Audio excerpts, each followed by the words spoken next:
Pemirsa, kisruh sapi kurban antara Dewi Persik atau DP dan Ketua RT Malkan di kawasan rumahnya berakhir damai. DP mengaku tak ingin memperpanjang kesalahpahaman antara dirinya dengan Ketua RT. Dan suasana hati DP yang ditemui juga merasakan kelegaan usai mengetahui Ketua RT-nya sudah mengutarakan permintaan maaf. Mantan istri Aldi Taher pun mengaku akan segera berkunjung ke rumah Ketua RT Malkan sekaligus meminta maaf. Kan ada statement terbaru dari Pak RT meminta maaf untuk kasus yang kemarin. Ya aku sih juga harus bisa memaafkan dan meminta maaf juga dong. Karena memang kan beliaunya juga mengakui adanya miskom antara beliau dengan saya, di mana urusannya dengan Pak Ustadz gitu. Jadi kalau masalahnya saya kan dengan urusannya saya kan kemarin dengan Pak Ustadz. Gitu. Jadi ya udah clear lah, ngapain dibesar-besarkan, itu Raka juga udah lewat, dagingnya pun juga udah dibagi-bagikan, udah di tetangga-tetangga juga.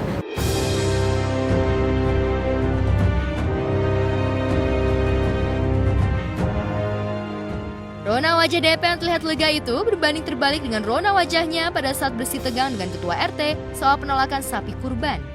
Kala itu, baik DP maupun Ketua RT sama-sama egois dan mau menang sendiri. Hingga akhirnya kedua peserta menjadi sorotan publik. Dan DP yang ditemui di kawasan Mampang, Jakarta Selatan menegaskan jika kisruh yang terjadi belum lama ini merupakan masalah miskomunikasi. Sebenarnya nggak ada masalah sebenarnya antara aku sama Pak RT. Cuman masalah miskom aja, dimana kan ART ataupun supir kan ketika dibentak atau mungkin, tapi beliau udah mengakui kan bahwa itu emosi sesaat, sehingga ya itu ada emosi terus marah sama ART saya gitu.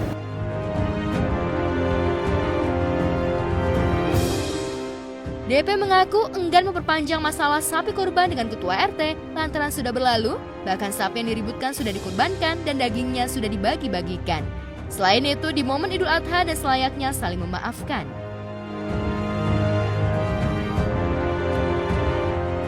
Warga sekitar Aku sama tetangga nggak ada apa-apa, Mbak. Tetangga aku semua pada baik semua. Kemarin habis Idul Adha itu masih ada yang nganterin apa sih, daging apa sih itu sih, kayak opor rendang. Bukan, kayak sayur daging gitu loh, apa? Ya digulai. Masih di sebelah si nenek, terus ada makanan-makanan Betawi juga dikirim ke rumah. Jadi nggak, terus tetanggaku juga Pak RT tuh katanya ada di sono kan.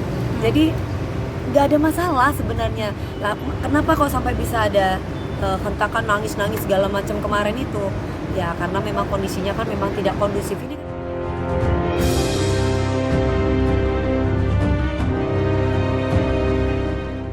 Natalie Holscher mengaku lega hati setelah Azam Adriansyah Sutisna putranya sudah sembuh dan diperbolehkan pulang. Kabar bahagia itu pada awalnya diketahui melalui media sosial yang diposting oleh Natalie. Azam sudah boleh pulang, yeay! Makasih doanya semuanya, makasih yang udah pada jenguk.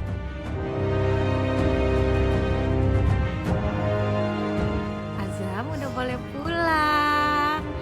Yeay, makasih doanya semuanya. Makasih yang udah pada jenguk. Azamnya udah gak panas dari tadi malam, udah diperiksa. Udah gak panas lagi, jadi boleh pulang. Makasih Dokter Reza, makasih. Bye-bye, bye-bye. Bye-bye. Bye-bye. Bye-bye, suara bye-bye-nya mana? Bye-bye. Kissnya dulu, kissnya. Kiss. Mwah, mwah. Kalau boleh tahu kemarin Ade sakit apa nih, Kak?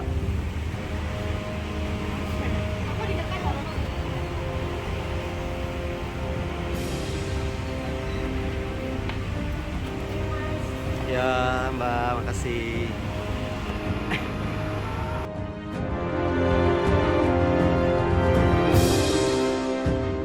Dalam postingan yang lain, Natalie berbicara dengan Azam dan meminta untuk tidak sakit lagi. Tak lama kemudian, Natalie membawa Azam ke Umi Pipik yang datang menjenguk. Assalamualaikum gimana? Kiss. Dia udah ngirim. Ya. Azam udah boleh pulang. Janji jangan gitu lagi ya. Ya? Iya. Iya. Ya. Iya guys. Kalau aduh. Kalau sakit ngomong aduh gitu ya. Iya. Bilang apa kalau sakit? Ya. Aduh. Ah. Jangan gitu lagi ya, sayang. Nah, oh no, bunda jatuh. Jangan buat kaget nak ya. Oh Juju, aduh.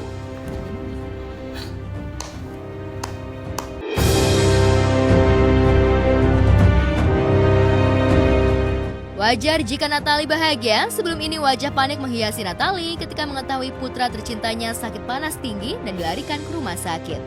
Dan kekecewaan hati Natalie memuncak ketika meminta Sule, mantan suami sekaligus ayah dari Azam untuk datang, namun jawabannya dianggap tidak mencerminkan tanggung jawab sebagai ayah. Dan ungkapan kekecewaan hati Natalie menjadi ramai diperbincangkan setelah muncul di media sosial, hingga membuat keluarga Natalie mengungkapkan perasaannya.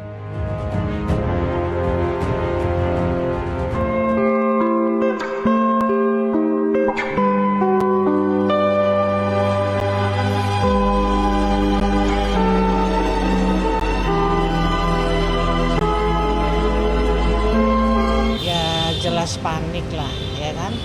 Panik, dan sebagai seorang ibu dia kaget juga lah, ya kan? Dan yang bisa satunya dia hubungi ya ayahnya, tapi kayaknya ya sibuk katanya, saya nggak tahu lah itu.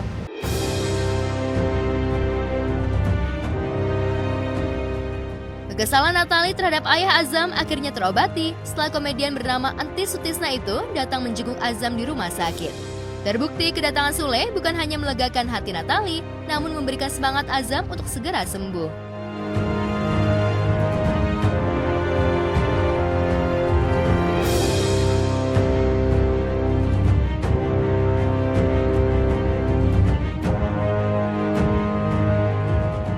Ketenangan hati dirasakan juga oleh Asri Welas setelah mengetahui kondisi kesehatan Ibran yang semakin membaik.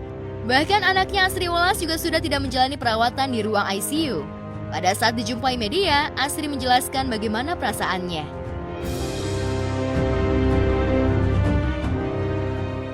Ngomongin Ibran ya, jadi alhamdulillah udah keluar dari ICU. Cuma persoalannya kenapa di ICU, aku mau cerita ya. Ini aku cuma sebagai ibu aja mau sharing. Jadi untuk anak-anak, aku juga baru tahu dan mengalami hal ini, tapi kenapa dilalah sama Ibran gitu ya. Jadi awalnya adalah Ibran ternyata ada nggak cocok salah satu obat.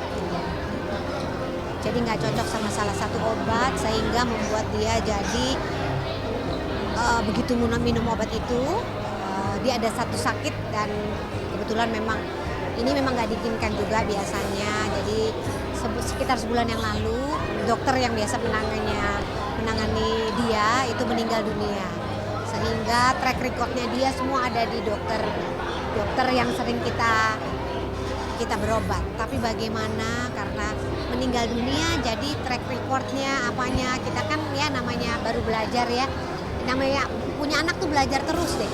Jadi saya juga nggak tahu dan baru tahu sekarang kalau mesti hati-hati sama obat, sehingga begitu minum obat itu dia mengalami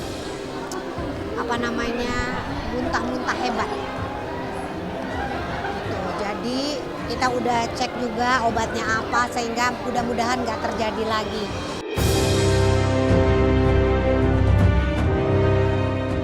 Pada kesempatan itu, Asri Welas mengaku jika sebagai ibu sejak melahirkan anaknya, ia baru pertama kali mengalami kepanikan saat membawa Ibran ke rumah sakit. Dan Asri tak ingin mengingat momen itu, ia lebih bahagia mengisahkan bagaimana Ibran yang sudah mulai bisa makan sekalipun baru sedikit.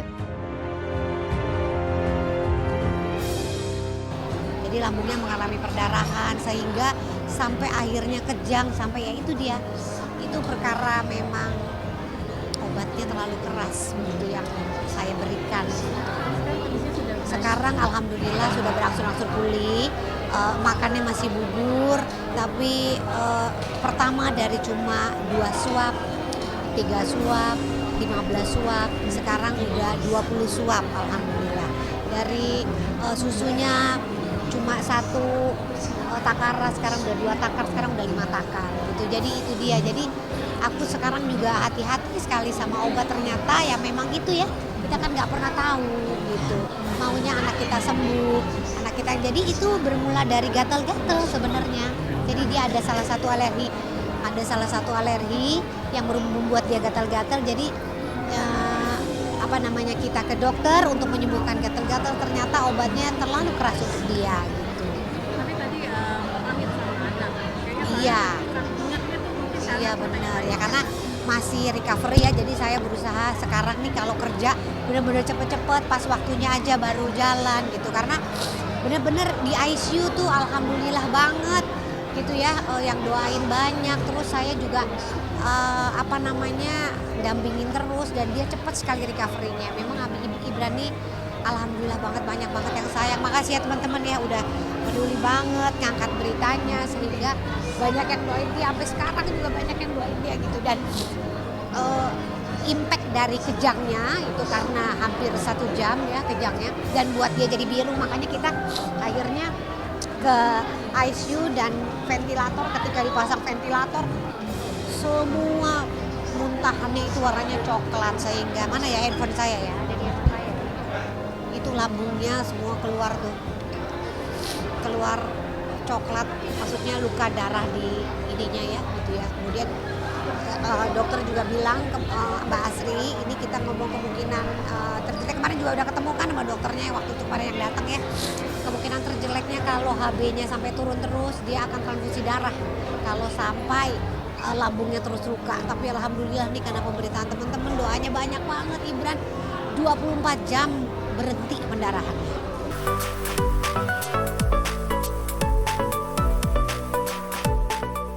Sementara itu, Tasya Kamila mengaku bahagia bersama dengan 2 anaknya, Arasya Wardana Bahtiar dan Syafanina Wardana Bahtiar. Istri Randi Bahtiar itu tengah disibukkan merawat kedua anaknya seorang diri ketika ditinggal suaminya kerja di Amerika Serikat. Tasya yang ditemui begitu ceria mengisahkan bagaimana perkembangan kedua anaknya. Terus dia kan suka minta dibeliin kipas. Aku juga udah ngajarin ke dia kayak, Arasya, mama itu bisa ngasih Arasya makan, di rumah kita ada makanan, mama papa bisa beliin kipas karena mama sama papa bekerja. Untuk beli sesuatu itu harus pakai uang, kita harus bekerja dulu. Dia dong bilang, oke, kalau gitu aku mau bekerja supaya aku uangnya banyak, jadi bisa beli kipas. Ya udah, jadi dia suka nanya itu, mama kapan aku ikutan mama kerja, bantuin mama kerja. Dan abis misalkan dia bantuin aku untuk endorse ataupun syuting, ya udah dia abis itu beli kipas dan dia seneng banget. Sampai sekarang masih sih koleksi kipas, dia suka bereksperimen dengan kipasnya, suka dia bongkar, dia pasang, dia ganti baling-balingnya.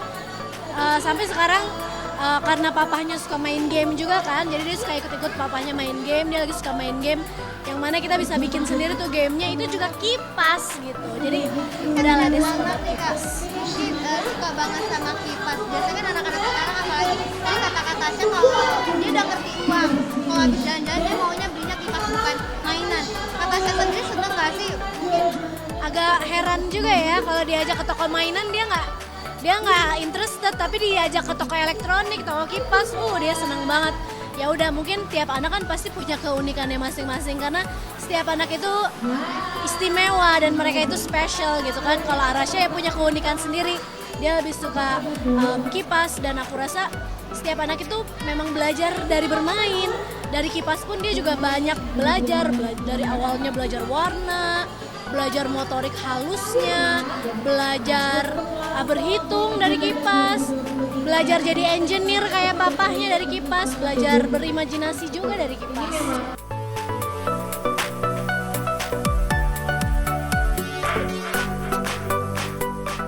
Tasya mengaku merasakan sebagai ibu ketika membawa kedua anaknya berlibur ke luar negeri tanpa babysitter, kerepotan sekaligus kebahagiaan dimulai sejak mempersiapkan diri hingga sampai ke negara tujuan. Namun demikian, Tasya mengaku bahagia bisa merawat kedua anaknya sendiri. Banget sama adiknya, dia benar-benar sayang banget. Setiap pagi kalau bangun tidur, udah bukan mamanya lagi yang dicariin, tapi kayak adik mana, oh itu dia adik gitu. Jadi selalu pengen sama adiknya, dan dia tuh super duper gemes sama adiknya. Dia tuh suka banget sayang-sayang kepala adiknya. Menurut dia rambut adiknya adalah rambut terhalus sedunia. Jadi setiap detik, setiap menit harus dipegang, disayang.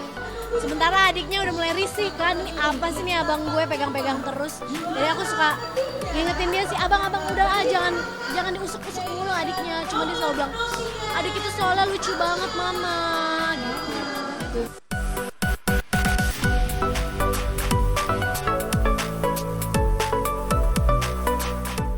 Pengalaman liburan bersama dengan dua anaknya itu membuat Tasya semakin terbiasa merawat kedua buah hatinya walau suaminya tidak di rumah. Bahkan kali ini, Tasya mengaku tidak terlalu repot merawat dua anaknya seorang diri. Ketika suaminya sudah lama bekerja di Amerika Serikat. Sebab Tasya dan suami tetap melakukan komunikasi setiap hari.